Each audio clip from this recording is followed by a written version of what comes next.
Sebelum menonton, jangan lupa like, subscribe, dan tekan tombol lonceng. Selamat menyaksikan. Halo sahabat Eljon, kembali lagi di Eljon Medical Forum bersama saya Cynthia dan tentunya di Eljon Medical Forum kita akan membahas mengenai dunia kesehatan. Hari ini kita akan membahas kaitannya dengan kesehatan jiwa gitu ya. Ada salah satu eating disorders yang mungkin juga beberapa tren ke belakang ini sering membahas mengenai eating disorders.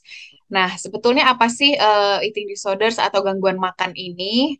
Nah, nanti akan kita bahas bersama dengan narasumber kita. Sudah hadir bersama saya ada Dr. Galuh Maharani Sukma atau Dr. Lulu yang merupakan psikiater.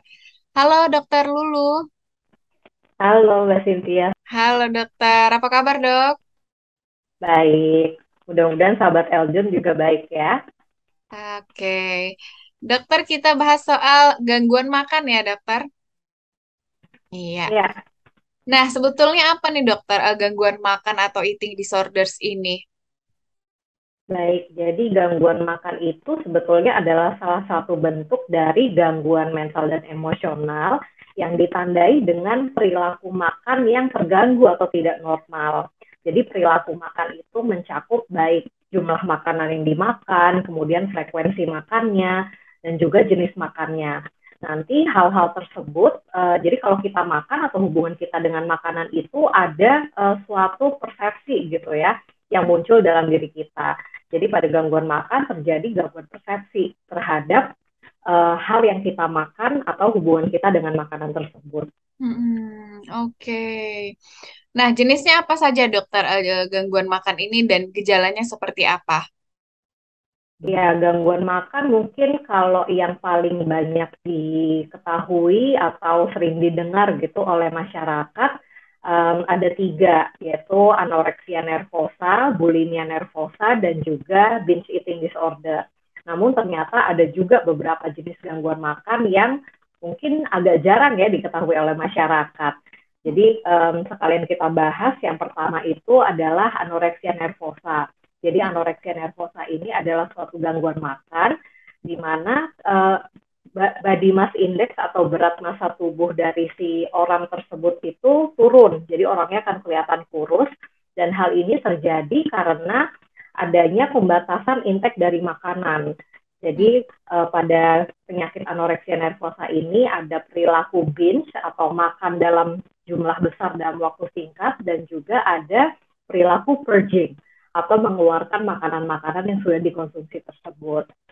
Kemudian yang kedua adalah bulimia nervosa. Apa bedanya dengan anoreksia nervosa tadi? Kalau anoreksia tadi biasanya orangnya cenderung kurus, namun pada bulimia nervosa ini berat badan pasiennya itu bisa saja kurus atau bisa juga berlebih atau bisa normal gitu. Jadi perbedaannya itu pada body mass index-nya. Kemudian pada bulimia nervosa ini juga ada perilaku binge eating, yaitu tadi ya, makan dalam jumlah besar dalam waktu yang singkat. Kemudian dia mengeluarkan kembali makanan yang sudah dikonsumsi tersebut. Biasanya cara mengeluarkannya itu entah dimuntahkan kembali, atau misalnya dia berolahraga keras gitu, over working out, atau dia mengkonsumsi laksatif, sehingga dia buang airnya lebih banyak. Kemudian yang ketiga yang sering ditemui juga di masyarakat adalah binge eating disorder. Binge eating ini seperti tadi sudah saya katakan, dia adalah salah satu gejala dari bulimia ataupun anoreksia. Apa sih binge eating itu? Tadi sudah disebutkan bahwa dia mengkonsumsi makanan dalam jumlah yang banyak dalam waktu yang sangat singkat. Jadi biasanya pasien itu merasakan dorongan untuk makan yang tidak bisa ditahan gitu. Kemudian biasanya perilaku binge eating ini dilakukan secara sembunyi-sembunyi. Jadi kadang-kadang dia malam hari menyelinap ke dapur atau ke tempat makan seperti itu ya. Kemudian dia makan banyak dengan cepat dan setelah selesai melakukan makan secara cepat dan banyak itu akan muncul perasaan malu dan jijik terhadap diri sendiri. Kenapa ya tadi saya melakukan perilaku tersebut gitu. Jadi nantinya setelah dia makan banyak itu biasanya pada binge eating ini akan dikeluarkan lagi dengan cara-cara seperti tadi yang sudah disebutkan. 3 itu biasanya yang paling sering muncul di masyarakat.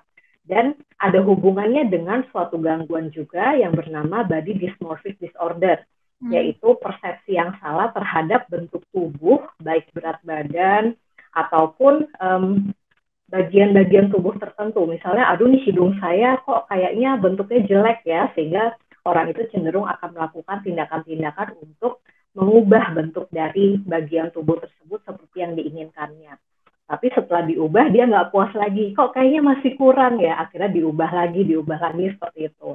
Padahal kalau orang lain melihat kayaknya biasa aja, normal-normal aja, namun pada penderita binge eating ini, pada body dysmorphic disorder ini, karena ada persepsi yang salah, dia jadi berpikir selalu kayaknya bentuknya kurang atau bentuknya tidak sesuai. Begitu juga dengan berat badannya. Nah, itu tadi jenis-jenis eating disorder yang umum ditemui. Tapi ada juga beberapa jenis eating disorder yang ada juga sebetulnya. Yang pertama namanya PICA. Mungkin teman-teman sahabat Eljon juga sering melihat ada orang yang memakan makanan yang tidak punya nilai gizi, contohnya makan abu rokok atau makan kapur dan lain sebagainya. Nah, gangguan tersebut disebut dengan PICA. Kemudian ada juga gangguan makan bernama rumination disorder. Pada rumination disorder ini, penderitanya akan makan, kemudian ditelan, dan setelah ditelan akan dikeluarkan lagi makanannya ke rongga mulut. Setelah itu makanannya entah akan dibuang atau ditelan lagi gitu. Jadi rumination kan artinya balik gitu ya. Jadi setelah dimakan dibalikin lagi. Kemudian ada juga avoidant restrictive intake disorder atau disebutnya ARFID. ARFID ini mungkin kalau untuk gampangnya kita menyebutnya seperti picky eating, tapi ini yang versi ekstrim. Jadi dia betul-betul tidak mau atau tidak menyukai sensasi dari makanan tertentu. Misalnya nggak suka sensasi dari brokoli, katakanlah gitu. Kalau picky eating kan masih bisa dicoba gitu ya, namun untuk penderita ARFID ini dia benar-benar nggak bisa menelan makanan yang menurut persepsi dia itu rasanya aneh gitu. Biasanya untuk eating disorder yang 3 terbawah yang saya sebutkan, yaitu PICA, rumination, dan ARFID, dia terjadinya pada anak-anak atau munculnya di masa kecil. Dan juga berhubungan dengan penderita misalnya retardasi mental atau pada gangguan jiwa yang sudah berat seperti itu. Oke. Penyebabnya sendiri dokter, gangguan makan ini apa dokter? Ya, karena dia sudah termasuk dalam suatu gangguan jiwa, jadi pada semua gangguan jiwa itu penyebabnya adalah dari tiga hal atau 3 aspek, yaitu dari aspek bio, psiko, dan sosial. Bio berarti biologis, jadi ada pengaruh atau penyebab dari dalam dirinya sendiri. Yang pertama tentunya genetik, apakah orang ini memiliki suatu kerentanan genetik tertentu untuk kemudian akan terjadi suatu gangguan makan. Kemudian ternyata kalau kita lihat lebih jauh lagi, ternyata dalam otak dari pasien-pasien dengan gangguan makan terjadi juga perubahan. Perubahannya baik secara struktur atau bentuk dari otak tersebut, ataupun kalau lebih kecil lagi ternyata zat kimia yang mengatur kerja otak pada gangguan makan itu berubah juga gitu.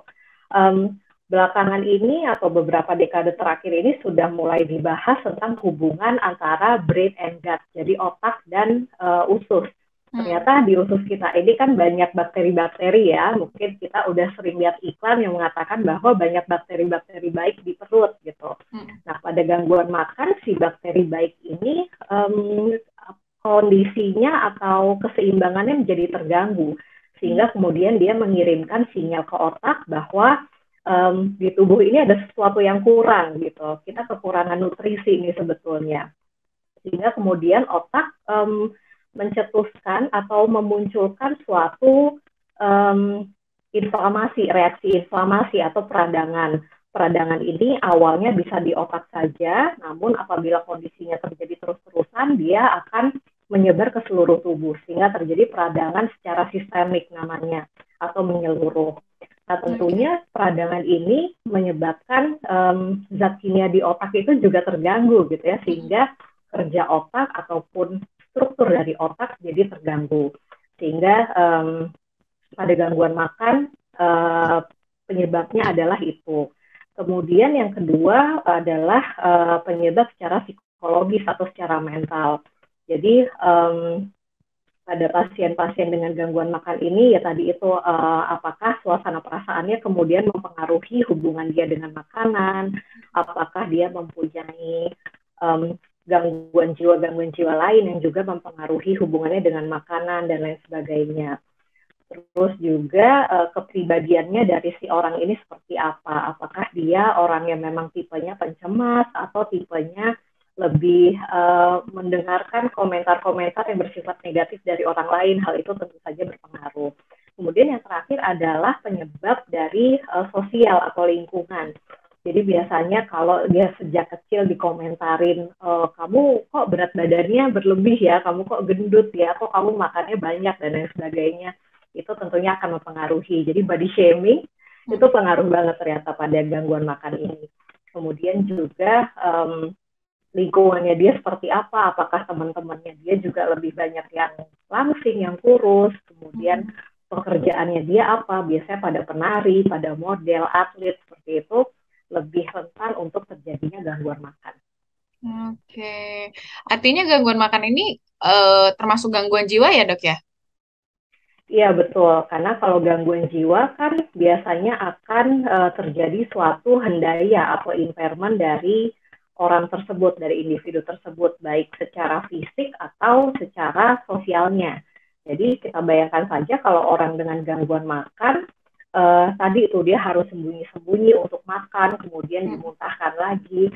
Kita bayangin aja hubungan dia dengan orang lain seperti apa, kan pastinya dia akan ada rasa malu juga pada dirinya, kemudian malu pada orang lain yang menyebabkan hubungan dia dengan orang lain itu ya jadi terpengaruh gitu ya. Kemudian kalau dia muntah-muntahin makanannya terus, pasti ada konsekuensi medis yang harus dihadapi gitu ya. Dan nantinya bisa merembet ke kehidupan sosial dia juga. Oke. Seberapa umum dokter sebetulnya kondisi eating disorders ini dan apakah berbahaya dok? Kalau untuk penelitian prevalensi gangguan makan di Indonesia sendiri, setahu saya sih belum ada ya kalau yang saya coba cari. Namun ada beberapa jurnal yang tarafnya internasional itu sudah mengemukakan bahwa ada peningkatan terjadinya prevalensi gangguan makan secara global. Seperti contohnya saya mengutip dari The American Journal of Clinical Nutrition di tahun 2019, dia mengeluarkan suatu jurnal dan mendapatkan hasil bahwa ada peningkatan prevalensi dari tahun 2000 ke 2018. Tahun 2000 itu 3,4%, tahun 2018 7,8%. Sehingga kita bisa lihat ternyata cukup banyak ya terjadinya dan semakin kesini kok kelihatannya semakin muncul gitu, semakin terlihat.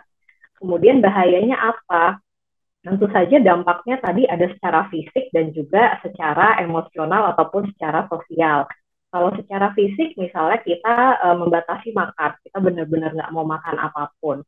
Tentu nutrisi kita juga jadi berkurang ya, ada resiko kita mengalami malnutrisi.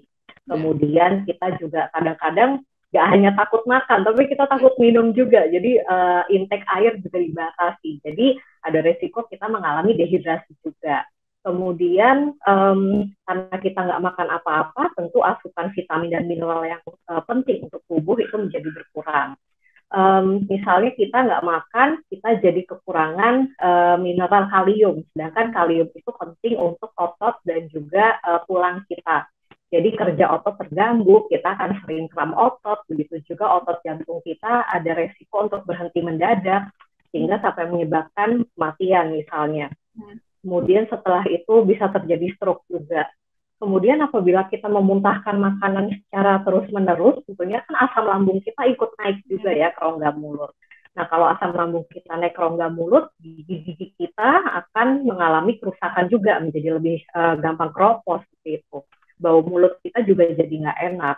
Kemudian karena mineral kurang tadi, tulang-tulang kita juga terpengaruh. Tulang kita jadi lebih rapuh, gampang patah, kemudian karena cadangan lemak kita berkurang, tubuh kita jadi tidak bisa meregulasi suhu. Jadi orangnya akan sering sekali kedinginan, meskipun kalau orang biasa ngerasa tubuhnya baik-baik aja. Gitu. Terus pada perempuan biasa atau bisa menyebabkan gangguan menstruasi.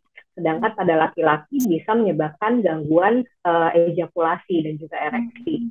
Jadi kalau kita lihat dampaknya dari yang kurang serem sampai yang serem banget sampai menyebabkan kematian itu bisa. Oke. Faktor resikonya dokter gangguan makan ini apa dok? Kalau faktor resikonya seperti yang tadi sudah disebutkan dari kerentanan genetiknya dia gitu ya. Apabila di keluarganya atau orang tuanya ada yang menderita gangguan jiwa tertentu atau mengalami gangguan makan juga, tentu dia berisiko lebih besar. Kemudian pada penelitian pada anak kembar dengan jenis kelamin sama tapi berat badannya berbeda, itu juga ternyata berpengaruh tuh karena ya mungkin dari lingkungannya dia juga mendukung untuk terjadinya gangguan makan ini ya, ada komentar-komentar dari keluarga, kemudian body shaming yang tadi, peer pressure di teman-temannya dia seperti apa, pekerjaannya dia apa, ada beberapa pekerjaan yang lebih rentan ya, tadi seperti penari, balerina gitu misalnya, atau model, atau pada laki-laki dia seorang atlet, itu kan harus menjaga bentuk badan supaya lebih sesuai dengan standar tertentu gitu ya. Sedangkan pada gangguan makan yang lebih jarang yang tadi kita bahas yaitu PICA, ARFID dan juga rumination, biasanya itu terbentuk karena satu adanya trauma pada ARFID itu, pada picky eating yang apa namanya, yang ekstrim. Kemudian pada PICA itu biasanya dicetuskan juga dari komentar-komentar atau respon lingkungan. Mungkin orang kalau melihat anak kecil makan abu rokok atau makan hal-hal yang tidak biasa, awalnya dianggap lucu gitu ya, sehingga anak itu mempersepsikan kemudian, oh yang saya lakukan ini diterima oleh masyarakat, oleh orang sekitar saya, sehingga perilaku itu berlanjut sampai dia kemudian dewasa. Kemudian ada juga suatu gangguan atau penyakit yang namanya sensory processing disorder pada anak-anak. Jadi pada saat otaknya belum matang, dia kurang mampu untuk mengolah rangsangan sensoris yang dia terima gitu. Jadi entah dia akan menyukai suatu makanan yang sebetulnya tidak bergizi atau dia tidak menyukai makanan yang sebetulnya baik gizinya karena adanya penyakit tersebut. Kira-kira itu. Oke. Kemudian dokter, bagaimana pendapat dokter mengenai size atau berat badan tertentu yang akhirnya menjadi standar kecantikan ideal dan akhirnya mungkin orang ada yang mengurangi makannya segala macam gitu ya dok? Itu gimana dok? Iya betul.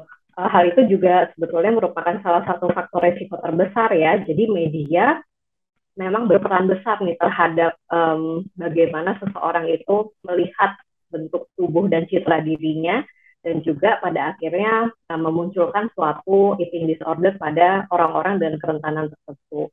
Karena kalau kita lihat memang sekarang ini, apalagi setelah K-pop dan lain-lain booming, jadi standar kecantikan dunia itu bergeser. Perempuan itu kalau cantik harusnya dia benar-benar yang badannya langsing, kemudian bener-bener yang kecil banget kayak gitu ya, kemudian mukanya tirus, rambutnya panjang dan lain-lain. Kita bayangin aja kalau misalnya si orang-orang yang jadi idola ini dilihat oleh remaja gitu, atau anak kecil yang baru beranjak remaja. Pada anak kecil dan remaja ini kan mereka sedang mencari jati diri gitu ya, jadi mereka look up to someone or something yang nantinya bisa merepresentasikan diri mereka. Nah, sedangkan pada anak-anak kecil atau yang baru beranjak remaja ini, maturitas otaknya belum maksimal, jadi otaknya belum terbentuk secara sempurna. Cara pikirnya juga masih konkret. Jadi dia berpikir cantik itu harus kurus gitu. Sedangkan kalau nggak kurus berarti nggak cantik. Kalau saya nggak kurus, saya nggak cantik dong. Nanti kalau saya nggak cantik, saya nggak diterima sama teman-teman saya. Nggak ada yang mau temenan sama saya, nggak ada yang mau pacaran sama saya, dan lain sebagainya. Padahal kan sebetulnya tidak seperti itu gitu ya. Nah, karena adanya banyak pemahaman yang salah ini dan juga pressure dari lingkungan, itu memang sekarang ini menyebabkan mungkin tadi adanya peningkatan dari eating disorder disebabkan oleh media juga kali ya, berperan besar dalam hal ini. Sahabat Eljon, kita sudah tadi mendengar ya gangguan makan itu apa, jenis-jenisnya juga ada beberapa ya, faktor risikonya, gejalanya seperti apa. Tadi sudah dijelaskan oleh Dokter Lulu. Nah, bagaimana sih cara menghadapi, mendiagnosis, kemudian juga mengobati dari eating disorders ini tetap di Eljon Medical Forum.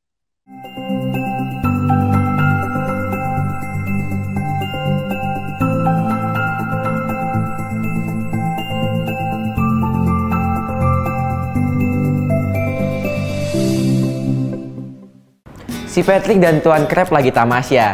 Diklik subscribe-nya ya.